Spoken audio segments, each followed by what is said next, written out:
Hello friends, welcome to Kannan Info Tamil. நம்ம இன்னைக்கு என்ன டாபிக் பார்க்க போறோம் அப்படின்னா பிரான்சும் இந்தியாவும் இணைந்து விமான இன்ஜின் தயாரிப்பு குறித்தான ஒரு ஒப்பந்தத்துல கையெழுத்திட போறாங்க. இந்த வீடியோல பிரான்சுக்கும் இந்தியாவுக்கும் இடையே போடப்பட உள்ள இந்த ஒப்பந்தத்தின் சிறப்பு அம்சங்கள் என்ன, இதனால இந்தியாவிற்கு என்ன நன்மைகள் கிடைக்க வாய்ப்பு இருக்கு அப்படிங்கறத பார்க்கலாம். அடுத்து ஆஸ்திரேலியாவுக்கு 35 LCA லிப்ட் விமானங்களை சப்ளை செய்வதற்கு இந்தியா முன்வந்திருக்காங்க.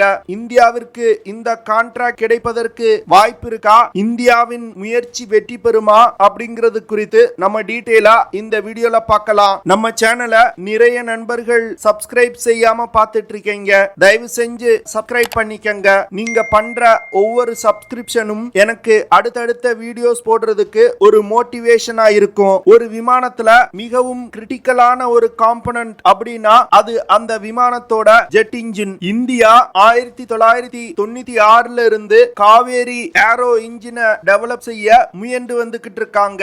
இந்த இன்ஜின் தேஜஸ் விமானத்துல பொருத்தி பயன்படுத்துவதற்காக டெவலப் செய்யப்பட்ட இன்ஜின். ஆனா இந்த இன்ஜினை நிர்ணயிக்கப்பட்ட கால அளவுக்குள் டெவலப் செய்ய முடியாததனால தேஜஸ் விமானத்துல GE 404 இன்ஜின் பயன்படுத்தப்பட்டு வருது. இந்த நிலையை மாற்ற இந்தியா இப்போ ஒரு தீர்க்கமான ஒரு முடிவை எடுத்திருக்காங்க. அது வெளிநாட்டு நிறுவனங்களுடன் இணைந்து இந்தியாவில் ஒரு விமான இன்ஜினை தயாரிப்பது. இந்தியாவுடன் இணைந்து விமான இன்ஜின்களை தயாரிப்பதற்கு அமெரிக்காவின் ஜெனரல் எலக்ட்ரிக்ஸ் நிறுவனத்திற்கும் பிரான்ஸ் நாட்டின் சஃப்ரான் நிறுவனத்திற்கும் இடையே போட்டி நிலவி வந்தது. சமீபத்தில் இந்தியாவுடைய டிஃபென்ஸ் மினிஸ்ட்ரி பிரான்ஸ் நாட்டின் சஃப்ரான் நிறுவனத்துடன் இணைந்து விமான இன்ஜினை தயாரிக்க போறதா அறிவிச்சிருந்தாங்க. இந்த சூழ்நிலையில சஃப்ரான் நிறுவனத்தின் CEO ஆலிவர் ஆண்ட்ரூஸ் இந்தியாவின் சிவில் ஏவியேஷன் மினிஸ்டர் திரு ஜோதி ஆதித்யராஜ் சின்ஹாவை சந்தித்து சஃப்ரான் இன்ஜின்களுக்கான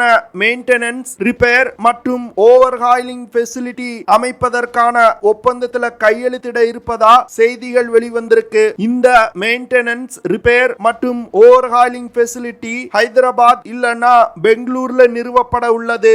இந்த மெயின்டெனன்ஸ் ஃபெசிலிட்டி ஒரு அதிநவீனமான ஃபெசிலிட்டியா உருவாக்கப்பட உள்ளது. இந்த மெயின்டெனன்ஸ் ஃபெசிலிட்டி 100% இந்திய அரசாங்கத்தால் சப்சிடைஸ் செய்யப்பட உள்ளது. இந்த மெயின்டெனன்ஸ் ஃபெசிலிட்டில 330க்கும் மேற்பட்ட இந்தியன் கமர்ஷியல் விமானங்கள்ல உள்ள இன்ஜினை சர்வீஸ் செய்ய முடியும். அது மட்டும் இல்லாம சஃப்ரான் மற்றும் GE நிறுவனங்கள் இணைந்து தயாரித்த இன்ஜின்களையும் இந்த ஃபெசிலிட்டில சர்வீஸ் செய்ய முடியும். இந்தியால உருவாக்கப்பட உள்ள இந்த மெயின்டெனன்ஸ் ஃபெசிலிட்டில சவுத் ஏசியா, வெஸ்ட் ஏசியா மற்றும் ஆப்பிரிக்க நாடுகள்ல பயன்படுத்தப்படும் சஃப்ரான் இன்ஜின்கள் சர்வீஸ் செய்யப்பட உள்ளது. சஃப்ரான் நிறுவனம் 150 மில்லியன் அமெரிக்க டாலர்களை இந்த மெயின்டெனன்ஸ் ஃபெசிலிட்டிக்காக இந்தியாவில் முதலீடு செய்ய போறாங்க. இந்த ஓவர்ஹாலிங் ஃபெசிலிட்டில இந்திய விமானப்படையில் பயன்பாட்டில் உள்ள மிராஜ் 2000 விமானங்கள்ல உள்ள இன்ஜின்களையும் ஓவர்ஹாலிங் செய்ய முடியும். அடுத்து இந்தியா சமீபத்தில் பிரான்சிடம் இருந்து வாங்கிய 36 ரஃபேல் போர் விமானங்கள்ல பயன்படுத்தப்பட்டு வரும் M88 இன்ஜின்களையும் இந்த ஃபெசிலிட்டில மெயின்டெனன்ஸ் மற்றும் ஓவர்ஹாலிங் செய்ய முடியும். இந்திய விமானப்படையில் பயன்பாட்டில் உள்ள ருத்ரா, துரு போன்ற ஹெலிகாப்டர்கள்ல HAL மற்றும் சஃப்ரான் நிறுவனம் இணைந்து உருவாக்கிய சக்தி இன்ஜின்கள் பயன்படுத்தப்பட்டு வருது. இந்த இன்ஜின்களையும் புதிய மெயின்டெனன்ஸ் மற்றும் ஓவர்ஹாலிங் ஃபெசிலிட்டில சர்வீஸ் செய்ய முடியும். இந்த மெயின்டெனன்ஸ், ரிப்பேர் மற்றும் ஓவர்ஹாலிங் ஃபெசிலிட்டி தவிர AMCA போர் விமானத்தில் பயன்படுத்தப்பட உள்ள 125 கிலோ நியூட்டன் த்ரஸ்ட் கொண்ட இன்ஜினை DRDOவின் கேஸ் டர்பைன் ரிசர்ச் எஸ்டாப்லிஷ்மெண்ட் நிறுவனத்தோடு இணைந்து டெவலப் செய்ய ஒரு ப்ரொபோசலை சப்மிட் பண்ணியிருந்தாங்க. இந்த சுற்றுப்பயணத்தின் போது அந்த ப்ரொபோசல் குறித்தும் பேச்சுவார்த்தை நடத்தப்பட உள்ளது. பிரான்ஸ் நாட்டின் சஃப்ரான் நிறுவனத்தின் ப்ரொபோசலின் படி ஒரு இன்ஜினை டெவலப் செய்வதற்கு 10 இருந்து 12 மில்லியன் யூரோ செலவாகும் அப்படின்னு சொல்லப்படுது. இதே தொகையை தான் இந்தியா இப்போ ஒரு விமான இன்ஜினை வாங்க செலவு செய்றாங்க. அதனால இந்த ப்ரொபோசலை இந்தியா ஏற்கும் அப்படின்னு டிஃபென்ஸ் எக்ஸ்பர்ட்ஸ் சொல்றாங்க. AMCA ப்ராஜெக்டுக்காக கிட்டத்தட்ட 400க்கும் மேற்பட்ட இன்ஜின்கள் தேவைப்படுது. இந்தியா 6 இருந்து 7 ஸ்குவாட்ரன் AMCA போர் விமானங்களை டெவலப் செய்ய போறாங்க. ஒரு AMCA போர் விமானத்துக்கு 2 இன்ஜின் இன்ஜின்கள் தேவைப்படுது. அப்போ கிட்டத்தட்ட 400க்கும் மேற்பட்ட இன்ஜின்கள் சப்ரான் நிறுவனத்துடன் இணைந்து இந்தியா டெவலப் செய்ய வாய்ப்பு இருக்கு. இந்த 400 இன்ஜின்களை தயாரிப்பதற்கு இந்தியா 5 பில்லியன் யூரோவை முதலீடு செய்ய போறாங்க.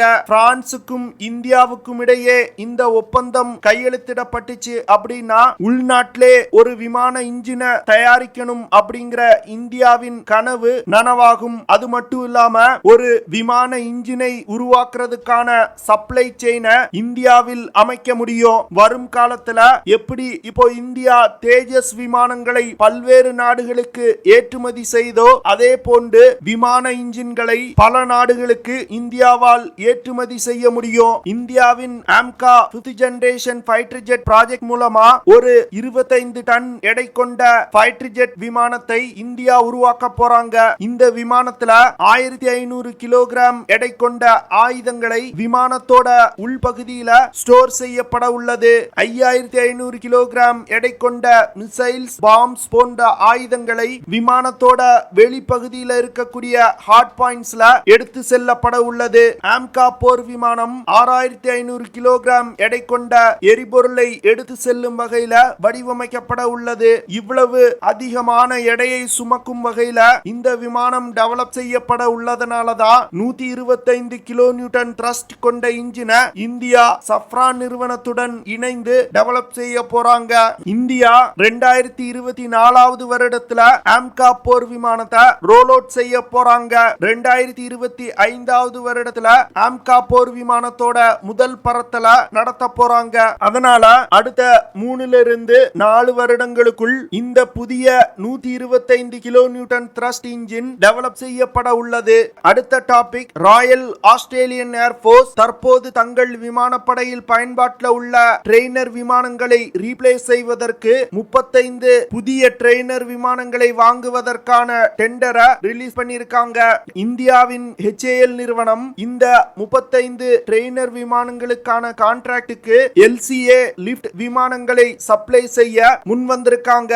இது குறித்து ஆஸ்திரேலியாவுடன் பேச்சுவார்த்தை நடத்தினாங்க. HAL government to government contract முறைப்படி ஆஸ்திரேலியாவுக்கு இந்த 35 ட்ரெய்னர் விமானங்களை சப்ளை செய்ய முன் வந்தாங்க. ஆனா Australia government to government contract முறைப்படி இந்த விமானங்களை வாங்க விருப்பம் இல்ல அப்படின்னு சொல்லிட்டாங்க. அதனால HAL நிறுவனம் இந்த டெண்டர்ல உலகின் மற்ற நிறுவனங்களுடன் போட்டியிட வேண்டிய சூழ்நிலை ஏற்பட்டு ஆஸ்திரேலியாவின் இந்த 35 ட்ரெய்னர் விமானத்திற்கான கான்ட்ராக்ட்ல போயிங் நிறுவனத்தின் T7A ரெட் ஹவாக், BAE சிஸ்டத்தின் ஹவாக் AJT, லியனார்டோ நிறுவனத்தின் M346 ட்ரெய்னர் விமானம், கொரியாவின் T15 விமானம் போன்ற பல விமானங்களுடன் போட்டியிட போறாங்க.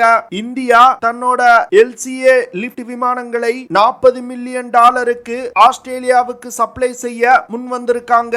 ஆஸ்திரேலிய விமானப்படையில் அதிகமான அமெரிக்க தயாரிப்பு விமானங்கள் தான் பயன்படுத்தப்பட்டு வருது. இதனால போயிங் நிறுவனத்தின் T7A ரெட் ஹவாக் விமானங்களையே ஆஸ்திரேலியா வாங்குவதற்கு அதிக வாய்ப்பு இருக்கு. ஆனா இந்தியாவுடைய LCA லிப்ட் விமானத்துல அமெரிக்காவின் GE F404 இன்ஜின் தான் பயன்படுத்தப்பட்டிருக்கு. இதன் காரணமா இந்தியாவின் LCA விமானங்களையும் ஆஸ்திரேலியா வாங்கலாம். இந்த விமானத்தை ஆஸ்திரேலியா எதற்காக வாங்குறாங்க அப்படின்னா முதற்கட்ட பைலட் ட்ரைனிங் முடித்த பைலட்டுகளை விமானப்படையில் இணைப்பதற்கு முன் இரண்டாவது கட்டமா இந்த விமானங்களை பயன்படுத்தி பயிற்சி கொடுக்க போறாங்க. HAL நிறுவனம் LCA லிப்ட் விமானத்துல அதிநவீன காக்பிட் மற்றும் வைட் ஏரியா டிஸ்ப்ளே, அதிநவீன ஹெட்ஸ் அப் டிஸ்ப்ளே போன்ற பல மாற்றங்களை கொண்டு வந்திருக்காங்க. HAL நிறுவனத்தின் LCA லிப்ட் விமானத்தோட முதல் பறத்தல் 2025 வருடம் நடைபெறும் அப்படின்னு எதிர்பார்க்கப்படுது. பார்க்கலாம் ஆஸ்திரேலியா விமானப்படை இந்தியாவுடைய LCA லிப்ட் விமானங்களை தேர்வு செய்யறாங்களா இல்லையா அப்படின்னு. ஓகே ஃப்ரெண்ட்ஸ், நம்ம வீடியோவோட நிறைவு பகுதிக்கு வந்துட்டோம். இதெல்லாம் தான் நான் உங்ககிட்ட ஷேர் பண்ணணும் அப்படின்னு நினைச்ச விஷயங்கள். ஐ ஹோப் நான் ஷேர் பண்ண விஷயங்கள் உங்களுக்கு பிடிச்சிருக்கும்னு நினைக்கிறேன். அப்படி பிடிச்சிருந்துச்சுன்னா ஷேர் பண்ணுங்க, லைக் பண்ணுங்க, கமெண்ட் பண்ணுங்க. மறக்காம நம்ம சேனலுக்கு சப்ஸ்கிரைப் பண்ணுங்க. அப்படியே அந்த பெல் நோட்டிபிகேஷனை கிளிக் பண்ணி ஆல்ங்கிற ஆப்ஷனை எனேபிள் பண்ணிக்கங்க. See you in the next video. Jai Hind.